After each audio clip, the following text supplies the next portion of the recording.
Hi everybody, I'm here reporting on yesterday's 4-2 win for Rangers against Alloa in the League Cup.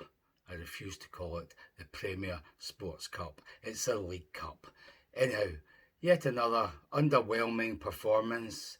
It's hard to find new things to say about underwhelming performances. If I'm looking for positives, I would say in the end of the first half, I was thinking, well, at least there's 8 players starting here that won't feature ever in a first team big game like Tuesday night against Bruges. So most of that team, aren't first picks. So we don't have to suffer most of them in the future. Hopefully, well, at least not 7 or 8 of them playing in the same team at the same time. So that was the one positive, I suppose, and the fact that we did win 4-2.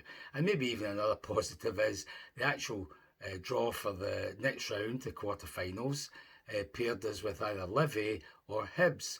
And whichever it is, it shouldn't really make any difference. We should be beating whoever comes up against us. I think it's next month in the quarterfinal. So anyhow, not many positives. Kelly, he actually looked a bit better than Butland with the ball at his feet, passed it out nicely, came out to play like a sweeper keeper, but didn't have much to do either. Defence, Giga, Fernandez, they were okay. Actually, Fernandez looked to be a prospect, really. I mean, he did a lot of good things. He scored a good goal, towering header, as they used to say in the newspapers, from a corner, Joe Rothwell corner. But he did have the odd lapse, but they all do that. I mean, Suter, Giga, doesn't matter who they are, they all have the odd lapse, and that's what's going to cost us dearly, maybe, in the future. So defence was okay, didn't have much to do, obviously, and yet we still contrived to lose 2 goals, so go figure.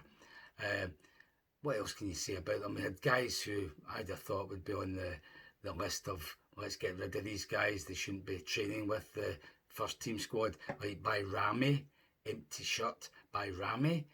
But he did score a brilliant goal, 20-yarder, curled into the far corner. Best thing he's ever done for us.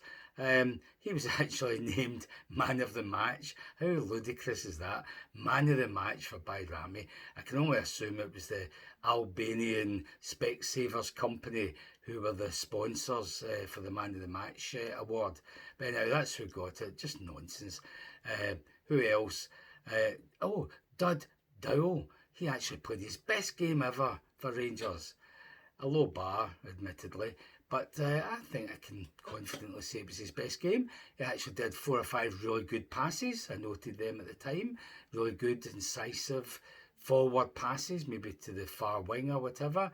And he did create the 4th goal when he ran up the middle, past about, 3-4 guys. Couldn't believe it. He was actually running, never mind running up the middle. And then his final pass to Finlay Curtis saw what looks like a natural finisher, the way he just slotted it into the net.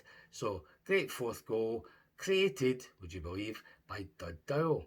Still want rid of him, and if the manager can't see he shouldn't be anywhere near the team, we really are in trouble. But at least he did that, and he did a few decent passes, but you've got to be able to do more than that, and especially if you're keeping out much better midfielders. So Dud Dowell's by Rami. I mean, these sort of guys shouldn't be anywhere near the team. Barron came on for Rothwell, and I thought Rothwell was probably the best player we had. At least when he got the ball, he would take it, turn, go forward, and either keep running forward or actually pass forward. So that's exactly what we need. So he came off after about, 60 odd minutes as usual. Barron came on, basically tried to do the same thing.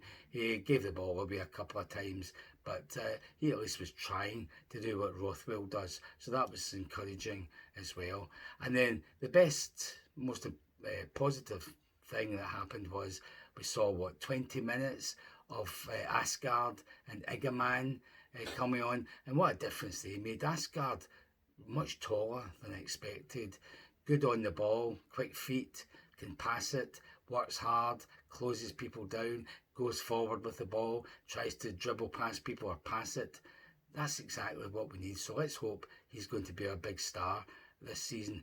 Igaman, I mean, he only did 3 or 4 things, but he gets the crowd going. I mean, there was one occasion out in the right wing near the dugouts where he got the ball near the touchline, beat the first guy, ran on, beat the second guy, and that was him clear towards the goal. But of course, the second guy just did a professional foul on him, and that was the end of that. Yellow card, move finished. But that's the kind of thing Igaman can do that Danilo can never do, Drossers can never do, and that's why if we're getting rid of Igaman for however much money, we really need 2 strikers to be brought in to be able to hold the ball up, lay it off, pass it to the wings, pass it back to the midfielders, take people on, give them something to worry about, something unexpected they don't think might happen.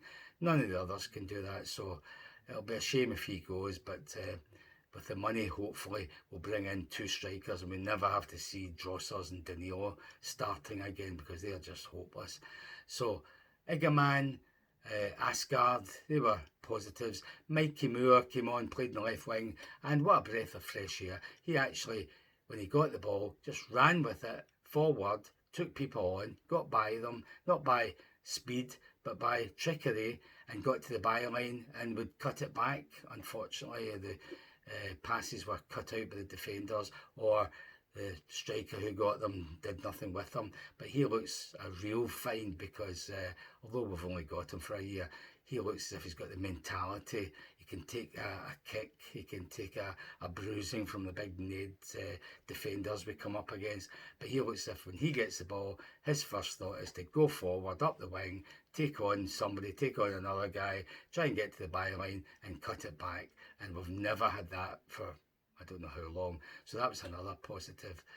Otherwise, it was the same old, too slow, not enough energy, not enough enthusiasm, determination to just sweep away an Alloa team that's a third tier team who managed to score 2 ridiculous goals against us. The first one, I mean, it was a nice move in the lead up to it.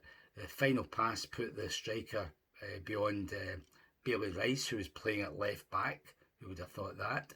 And he got past Bailey Rice. He should really have fouled him outside the box, but he kind of jumped out the way. So now, all of a sudden, the guy's bearing in goal. He shoots. Kelly actually saved it with his feet, but sod's law, it bounces back to the guy who's just shot, hits them in the legs, bounces back into the 6-yard box. Somebody then has a shot. It hits off Rothwell's chest, bounces back to somebody else. He has a shot. It's then kicked off the line by, who was it, Aarons, and he just kicks it off the line straight to another forward, and it kind of hits off him and goes in the net. I mean, talk about ricocheting about. I mean, just sod's law that it ended up in the net. Just ridiculous goal to lose. And the second one was from a corner, and I still don't know how that went in. I think the guy tried to head it back across the face of the goal, and it actually just hit off his teammate near the line and just sort of trickled over the line. No defenders, no goalkeeper anywhere to be seen. So shocking goals to lose, and you fear really for that defence, although it won't be that defence hopefully, when we play Bruges on Tuesday. So at least we won 4-2. Good header from Fernandez from the corner. Great goal from Finlay Curtis for the 4th. Tavernier penalty, a bit kind of sort of weak decision, because I don't know how the guy can do anything else when the ball's coming from about a foot away and hits off his arm or his hand or whatever. It was awarded after VAR, but I mean, it was a very soft award, and that should have put us in the easy street, 3-1 up. But of course, this defence contrives to let a goal in, and it's suddenly 3-2, and we're getting near the end of the game. So good goals, some good passages of play, some hopeful signs when you look at Asgard and Igaman and Mikey Moore. Fernandez in defence. I don't know if I'd stick with him instead of bringing Suter back, because there's a mistake in him as well. So a few positives. The main thing is we got through, no injuries as far as I know, well, apart from Bailey Rice, but he's never going to play in big games anyhow. So forget all that. Let's look forward to Bruges. Let's hope he plays his best team in the proper positions, not left footers out in the rights and vice versa. And who knows, with the crowd behind them, we might just get a win, and then who knows what will happen in the away game.